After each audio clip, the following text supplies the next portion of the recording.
Gusto mo rin ba ako? Sana ganun din yung nararamdaman mo para sa akin. Sa totoo niyan, una pa lang kitang nakita. Crush na kita. Ah, ganun ba? Alam mo, sobrang saya ko. Huwag kang mag-alala, di ko sasayangin ang tiwala mo. Promise yan, ha? Oo, promise. Sana sunduin niya ako bukas. Naku, bes, mukhang malabo yun. Andyan na ate mo, di ba? Hindi yan. Susundin ako ni Jex. Ay, Angel. Kanina pa uwian natin ah. Ba't di ka pa umuwi? May pinuntahan pa kasi kami ng besi ko eh. Bakit? Wala lang. Pauwi ka na ba? Sumuyatid na kita. Ako ba siya? O sige, tara, yatid mo na ako. Uy, hindi ikaw. Si Angel yung tinatanong ko eh. Ah, okay. Akala ko pa naman ako. Payag na pa naman aketch. Ano Angel? Pahig ka na ba? Tara, atid na kita. Oo siya, nauwi na kami. Ikaw bahala kung gusto mo sumabay. Tara na, bes. Oh, Angel, nangyari sa'yo? Ba't ka umiiyak? Ate, wala to. Huwag niyo na lang pong pansinin. Bes ano, pati sa ate mo, itatago mo. Dapat yung pong malaman yung totoo. Hindi po siya nakapag-exam dahil pinatalo po sa sugal ng tita nyo ang pang-tuition niya. Ano ka mo? Pinatalo ng tita ko yung pang-tuition niya. Eh so ano pa yung pinaghirapan namin ni mama sa ibang bansa? Ano yung wala lang yun? Anong nagtatrabaho kami para sa kanya? Para pang sugal niya? Asan ba yun? Kakausapin ko yun! Ano ba yan? Ang ingay niyo! Natutulog yung tao! Aba, buti naman nagising ka pa. Sana nga hindi na eh. Nakakatulog ka ba sa ginawa mo sa kapatid ko? Pinagtalo mo yung tuition niya para sa kasiyahan mo! Di ka ba nakakasensya? Wow! Makapagsalita! Baka nalilimutan mo, tita mo ko! Nanggaling ka lang abroad, kala mo kung sino ka na!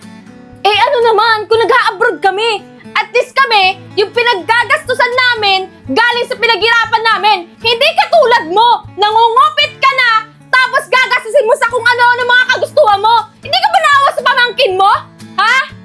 Oo, pinatalo ko sa sugal yung pera ng kapatid mo. Wala kang pakialam! Bakit? Ikaw ba nag-aalaga dyan sa kapatid mo? Ako ang nag-aalaga dyan sa kapatid mo. Ang kapal din ang pala ng mukha mo eh, no? Pagkausap mo kami sa telepono, napakabait mo.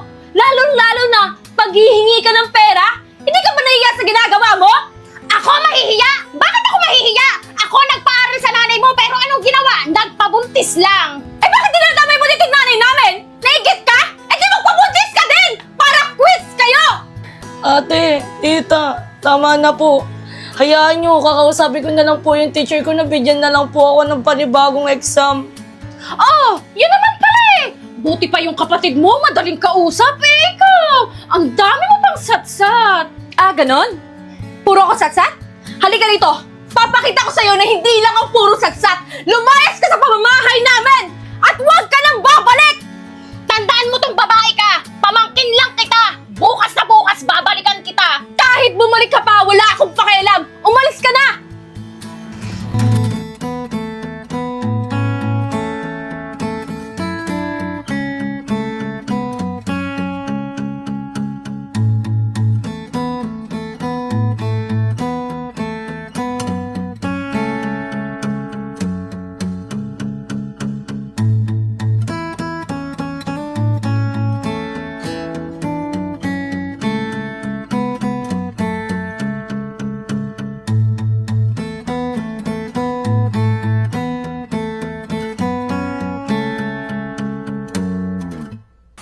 Wala na naman si ate. Asan kaya siya?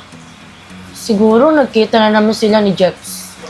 Lord, ngayon lang ako nailabo. Huwag mo naman ibigay sa iba. Please, please. Lord, sige na, ibigay mo na sa akin to. Promise, magpapakabait ako lalo.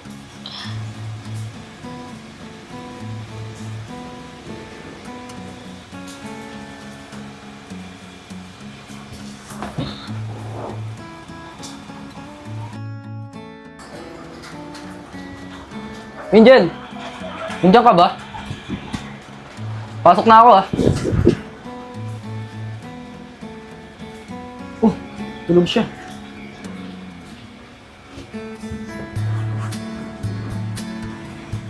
Paano kita hayaan mo, bas? Tulog ka pala. Hayaan sana kita mag-date. Sana, Angel, magbago pa ang isip mo.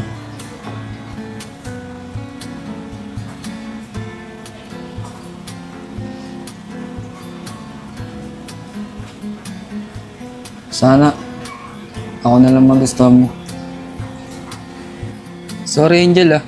Late ko nang nasabi ang nararamdaman ko para sa'yo. Mahal na mahal kita, Angel.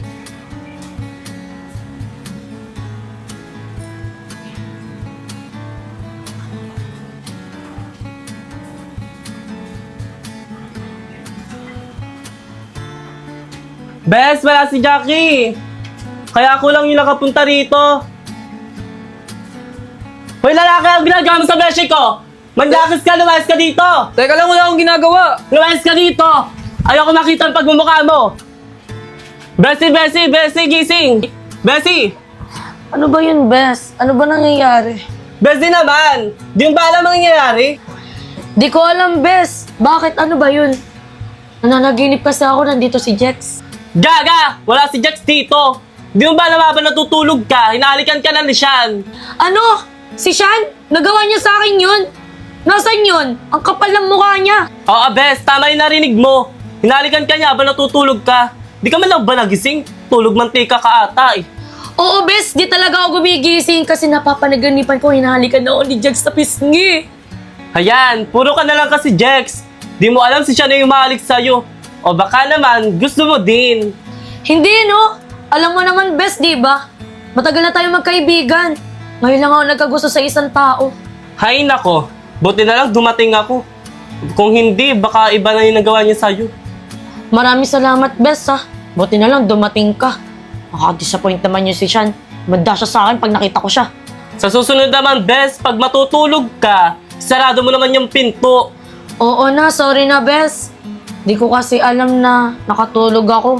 Kanina kasi nagmo-moment ako eh.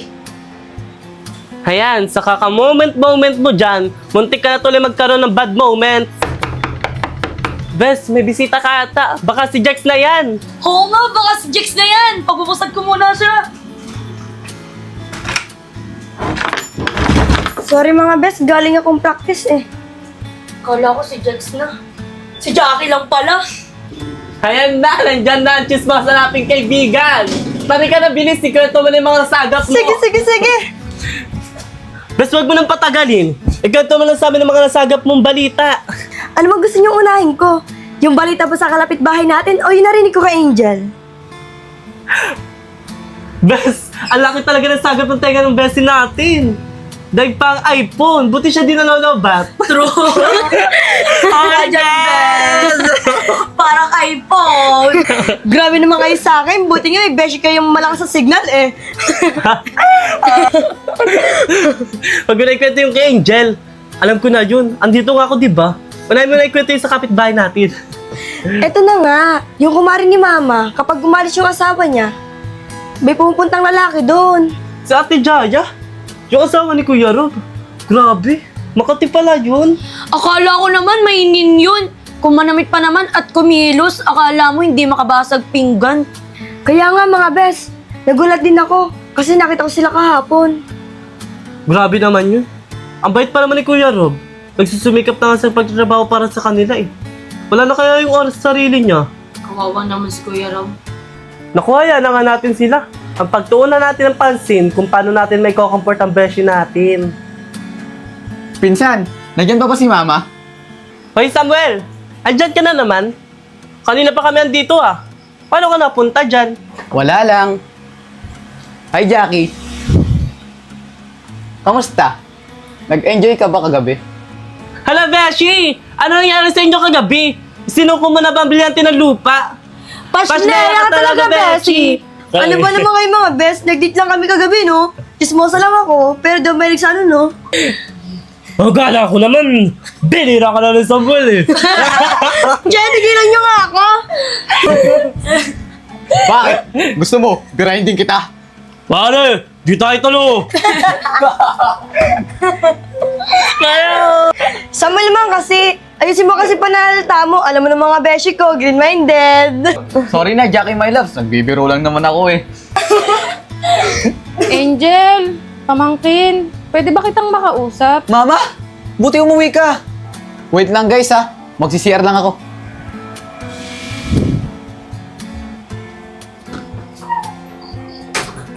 Ay, bumalik na naman siya sa CR. Ano pamangkin? Okay lang ba na makausap kita? Opo, okay lang po, tita. Mga beshi, okay lang bang iwan niyo na kami ng tita ko?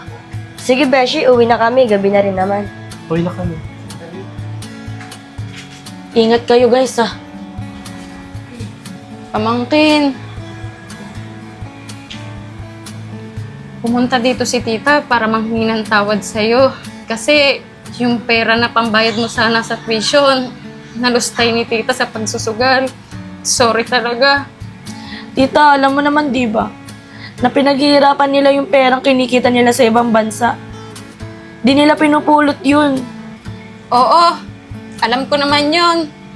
Kaya nga pumunta dito si tita para manghingi sa'yo ng tawad. Sarah, mapatawad mo ako kasi yung pang-tuition mo, nagastos ko para sa pagsusugal. Inuna ko yung sariling kasiyahan ko. Samantalang ikaw, umiiyak na pala dahil nagastos ko yung pang-tuition mo. Sorry talaga. Tita.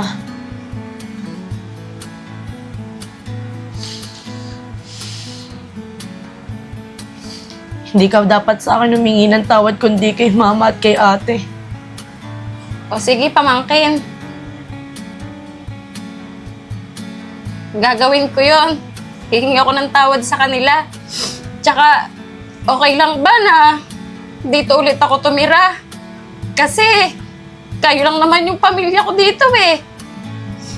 Hindi ka ba naawa kay tita? Alam mo ba, kagabi, lansangan ako natulog. Nasa isip ko si Samuel, yung anak ko. Tapos ikaw, nagsisisi ako na sana hindi ko na lang ginawa yung pagsusugal. Na sana hindi na lang ako na-addict para wala nangyaring ganito. Sige po, tita. Dito ka na po ulit umuwi. Maraming salamat, pamangkin. Kahit anong samang ginawa ko sa'yo, tinanggap mo pa din ako. Kaya mahal na mahal kita eh.